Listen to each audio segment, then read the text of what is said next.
There is a quiet, uncomfortable truth about human interaction that few people openly admit. Influence is always present, quietly shaping conversations, decisions, and even identities in ways that often go unnoticed.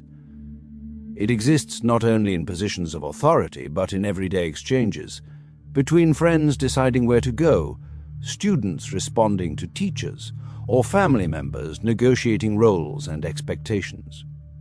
Beneath the surface of even the most ordinary interaction, there is a subtle exchange of signals, interpretations, and emotional cues that guide behavior. The ideas often associated with Machiavellian thinking are frequently misunderstood as inherently cold or manipulative.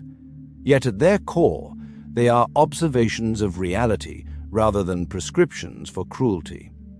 They reveal that influence is not an occasional tool, but a constant condition of human life. When approached ethically, these hidden tricks become less about controlling others and more about understanding the deeper currents that guide human behavior.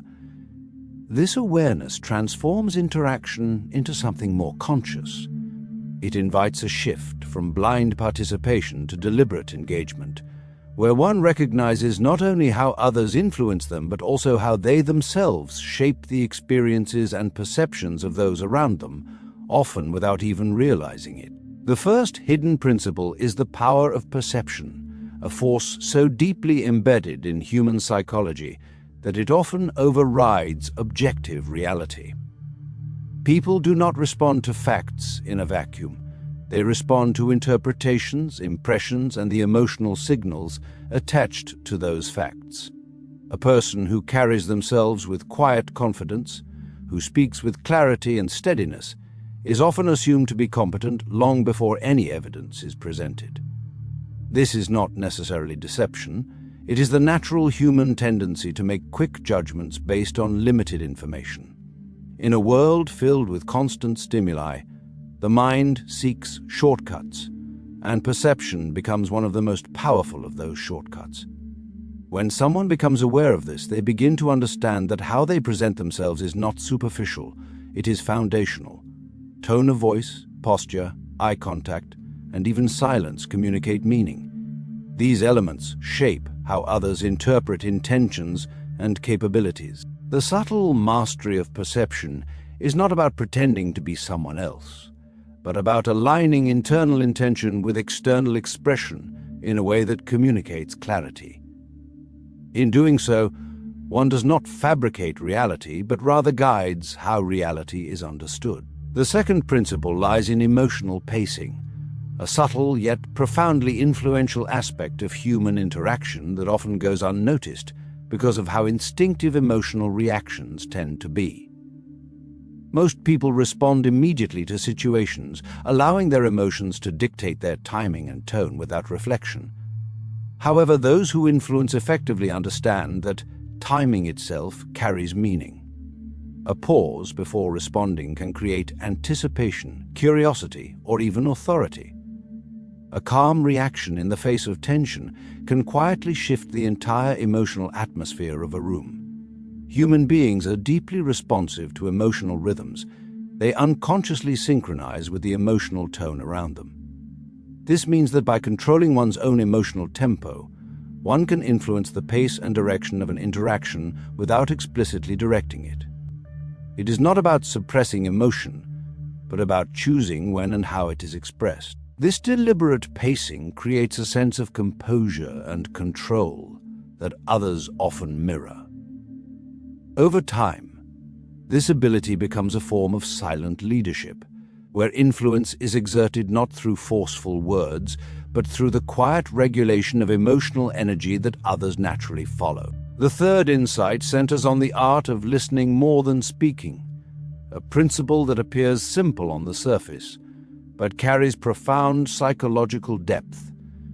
In a world where many people are eager to be heard, true listening has become rare and therefore powerful. When someone feels genuinely listened to, not just heard but understood, they experience a sense of validation that lowers their defenses and opens them up. In this state, they reveal more than they intend, their priorities, insecurities, motivations, and unspoken desires. Listening, in this sense, is not passive. It is an active process of observation and interpretation. It involves paying attention not only to words but to tone, hesitation, and what is left unsaid. This deeper level of attention provides insight into what truly drives a person's decisions. Once these underlying drivers are understood, influence becomes less about persuasion and more about alignment. Instead of pushing someone in a direction, one can connect ideas to what already matters to them. This creates a sense of natural agreement rather than forced compliance. In this way, listening becomes one of the most powerful tools of influence, not because it imposes, but because it reveals. Another subtle yet highly effective method of influence is the framing of choices rather than the imposition of outcomes. Human beings have a strong desire for autonomy. They resist feeling controlled or coerced. However, they are far more receptive when they believe they are making their own decisions. Framing works by shaping the context in which choices are presented, by highlighting certain benefits, downplaying certain risks, or structuring options in a particular way. One can guide the direction of a decision without removing the sense of freedom. This is not about deception, but about understanding that decisions are rarely made in isolation. They are influenced by how options are perceived. The same choice can feel appealing or unappealing depending on how it is presented. When done ethically, framing can help clarify options and guide people toward decisions that are beneficial for all involved. It becomes a form of communication rather than manipulation. The key lies in intention, whether the goal is to support informed decision-making or to steer someone unfairly. In either case, the mechanism remains the same, revealing just how powerful context is in shaping human behavior. The fifth principle involves consistency, a deeply ingrained psychological tendency that influences how people align their actions with their identities. Human beings have a natural desire to appear consistent, not only to others, but to themselves. Once someone makes a statement, takes a position, or commits to an action, they feel an internal pressure to follow through, even if circumstances change. This is because inconsistency creates discomfort, a sense of cognitive dissonance that people instinctively try to resolve. This tendency can be observed in small moments, such as agreeing to a minor request and later feeling compelled to agree to a larger one. It is not force that drives this behavior, but the desire to maintain a coherent sense of self. Understanding this principle reveals how influence can build gradually. Small agreements lay the foundation for larger commitments. However, this also carries ethical weight. Encouraging consistency can be constructive when it helps people stay aligned with positive goals. But it can also be exploitative if used to pressure someone into actions they would not otherwise choose. Awareness of this dynamic allows for more mindful interaction, where influence supports integrity rather than undermines it. The sixth insight revolves around the quiet but powerful force of subtle scarcity, a principle that operates deeply within human perception of value. People naturally assign greater importance to what feels limited, whether it is time, attention, opportunities, or even access to another person. When something appears abundant, it is often taken for granted, but when it becomes rare or uncertain, it suddenly commands focus and desire. This is not merely a cultural habit. It is rooted in the way the human mind prioritizes survival and significance. Scarcity signals importance. In everyday interaction, this can be seen in how people respond differently to someone who is constantly available versus someone who is selectively present. The one who is always there becomes predictable, while the one who is not always accessible gains a certain weight in their presence. Their time feels more valuable, their words more deliberate. However, the ethical use of this principle requires honesty. It is not about manufacturing false scarcity or manipulating perception artificially, but about understanding the natural relationship between availability and value. When used with awareness, it encourages balance, teaching that presence should be intentional, not excessive, and that meaningful interaction often carries more impact when it is not constant but carefully given. The seventh principle is emotional mirroring, a subtle yet deeply human behavior that forms the foundation of connection and trust. People are naturally drawn to those who feel familiar, and familiarity is often created through similarity. This similarity does not need to be explicit. It can exist in tone of voice, pacing of speech, body language, or even emotional energy. When someone reflects these elements back in a natural way, it creates an unconscious sense of alignment. The other person begins to feel understood without needing to articulate why. This is because the human brain is wired to recognize patterns and seek comfort in what feels known. Emotional mirroring taps into this instinct. It is not about imitation in an obvious or artificial sense, but about subtle alignment that communicates empathy and attentiveness. When done sincerely, it strengthens rapport and opens the door to deeper communication. However, when done mechanically or with the intent to deceive, it can feel unsettling or manipulative. The difference lies in authenticity. True mirroring arises from genuine engagement with another person's state, not from calculated mimicry. When approached with sincerity, it becomes less of a technique and more of a natural extension of empathy, reinforcing the idea that influence often grows strongest where understanding is present. The eighth technique involves controlling the narrative, a concept that highlights how the interpretation of events is often more influential than the events themselves. In any situation, there are countless ways to describe what has happened, and the version that is presented first often becomes the framework through which all subsequent information is understood. This initial framing acts as an anchor, shaping perception in a way that can be difficult to reverse. For example, if a situation is introduced as a problem, people approach it with caution and concern.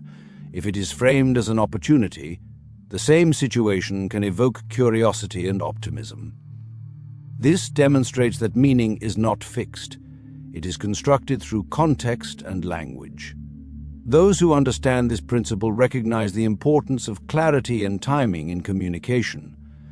By offering a thoughtful narrative early on, they guide how others interpret complex or ambiguous situations. This does not require distortion of truth. Rather, it involves emphasizing certain aspects while organizing information in a way that leads to constructive understanding. When used responsibly, narrative control can reduce confusion, align perspectives, and foster cooperation. When misused, it can mislead and distort reality. This dual nature makes it one of the most powerful and potentially dangerous forms of influence. The ninth and perhaps most understated principle is restraint, a quality that often goes unnoticed precisely because of its quiet nature. In a world where expression is constant and immediate, the ability to hold back, to pause, to observe, to withhold unnecessary information creates a sense of depth that others find intriguing. Restraint is not silence for the sake of avoidance, but deliberate control over what is revealed and when. When someone does not react impulsively, does not explain themselves excessively, and does not expose every thought or intention, they create space. Within that space, curiosity emerges. People begin to pay closer attention, to interpret, to wonder. This attention in itself becomes a form of influence. It shifts the dynamic from one of overexposure to one of thoughtful presence. Restraint also signals confidence, as it suggests that a person does not feel the need to prove or justify themselves constantly. However, like all principles of influence, it must be balanced. Excessive restraint can lead to distance or misunderstanding, while thoughtful restraint fosters clarity and respect. It is the difference between being closed off and being composed. When practiced with awareness, restraint becomes a quiet strength, shaping interactions not through what is said, but through what is intentionally left unsaid. However, it is essential to recognize that these principles exist on a spectrum of intention, and their impact is shaped entirely by how they are used. In one direction, they can become tools of manipulation, where the goal is to exploit, deceive, or control others for personal gain. In this form, influence loses its ethical grounding and becomes harmful, eroding trust and distorting relationships. In the other direction, these same principles can serve as tools for communication and understanding, helping individuals navigate complex social dynamics with greater awareness and care. The difference between these two paths is not found in the techniques themselves, but in the purpose behind them. When influence is used to dominate, it creates imbalance. When it is used to connect, it fosters mutual benefit. This distinction is crucial, as it reminds us that knowledge of human behavior carries responsibility. To understand how people think and respond is to hold a certain level of power, and with that power comes the obligation to use it in ways that respect autonomy and dignity. In this sense, influence is not inherently good or bad. It is a neutral force shaped by intention, guided either toward harm or toward meaningful connection. What makes these techniques hidden is not that they are secret or inaccessible, but that they often operate beneath conscious awareness. Most people engage in forms of influence without recognizing it, adjusting their tone in certain situations, choosing words carefully, or reacting in ways that shape the responses of others. These behaviors are learned over time, often unconsciously, as part of social development. From childhood, individuals begin to understand what gains approval, what avoids conflict, and what creates connection. These lessons become ingrained, forming patterns that guide interaction without deliberate thought. The difference lies in awareness. Some people continue to operate purely on instinct, while others begin to observe these patterns and understand their effects. Once this awareness develops, interaction changes. It becomes more intentional, more reflective, and often more effective. The hidden nature of these principles fades, replaced by a clearer understanding of the mechanisms at play. This awareness does not make interactions artificial, rather, it enhances authenticity by allowing individuals to act with greater clarity and purpose, rather than being driven solely by unconscious habit. Understanding these dynamics also serves as a form of protection, offering a way to navigate a world where influence is constantly at play. When one becomes aware of how perception is shaped, how choices are framed, and how emotional pacing can guide reactions, they become less susceptible to being influenced without realizing it.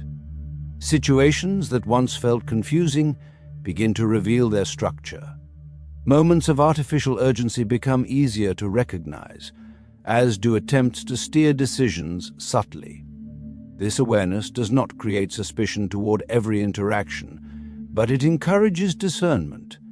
It allows individuals to pause, reflect, and choose their responses more carefully. In this way, knowledge of influence becomes a tool not only for communication, but for self-preservation. It creates a sense of balance, where one is neither easily swayed nor rigidly resistant, but thoughtfully engaged. This balance is essential in a world where information, persuasion, and social dynamics are constantly intersecting.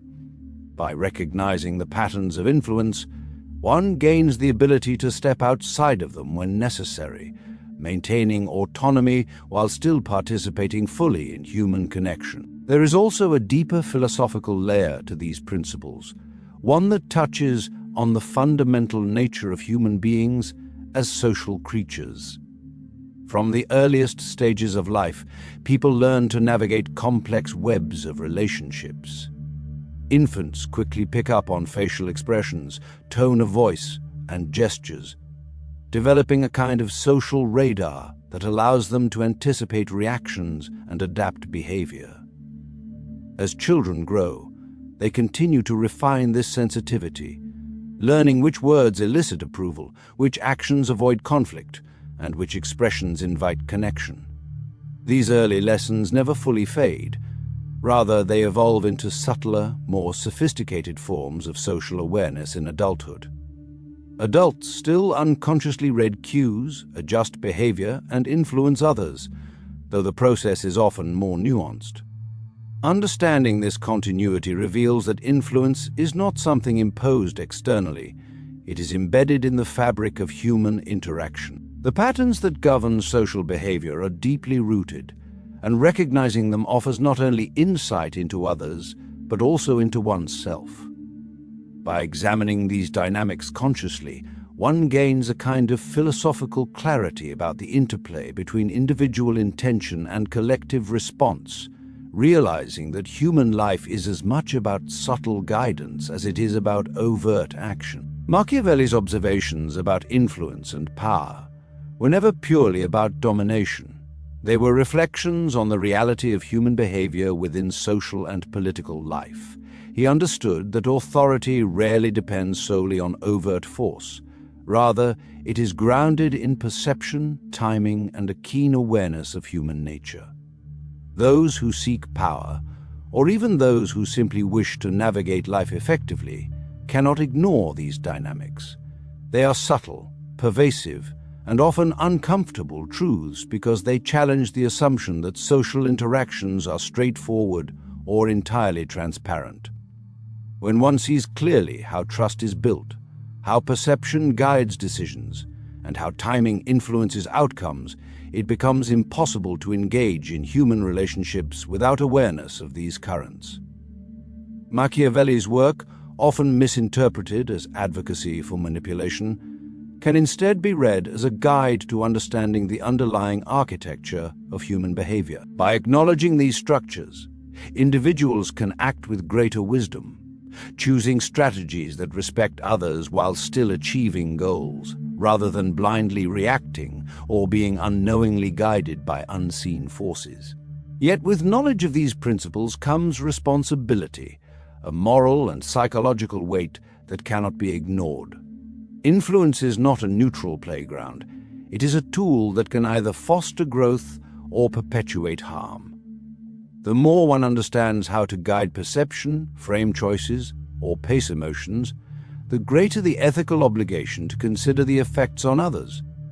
True mastery is not measured by the ability to bend people's behavior to one's will, but by the capacity to navigate interactions in ways that are fair, respectful, and constructive.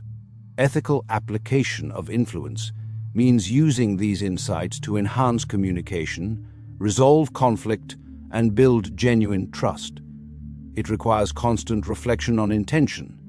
Are actions serving mutual benefit, or are they self-serving at the expense of another? In this way, mastery of influence becomes intertwined with personal integrity, demanding that knowledge be paired with wisdom and technique with conscience. Without this ethical grounding, the principles risk sliding into manipulation and exploitation. In everyday life, these principles can be applied simply to improve connection, understanding, and collaboration. They are not reserved for leaders, negotiators, or politicians. They exist in every conversation, relationship, and interaction. By observing and adjusting emotional pacing, listening attentively, or thoughtfully framing choices, one can reduce misunderstandings and create a sense of psychological safety. Subtle awareness of perception, scarcity, or narrative control can help navigate challenges with empathy and clarity. These skills foster alignment without coercion, influence without manipulation, and trust without deception. They transform ordinary interactions into spaces of mutual understanding, where communication becomes precise and meaningful rather than reactive or chaotic.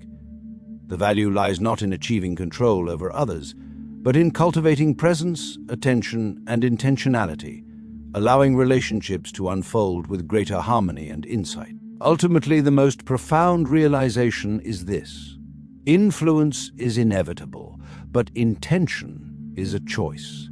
Human beings are constantly shaping each other's perceptions, decisions, and emotional landscapes, whether consciously or unconsciously. What sets one apart is the awareness of this reality and the deliberate choice of how to act within it. Knowledge of hidden principles of influence provides power, yes, but real mastery lies in ethical awareness, self-reflection, and restraint. One can use these insights to manipulate, or one can use them to connect, understand, and support. The greatest strength comes not from bending others to one's will, but from navigating social life with insight and integrity.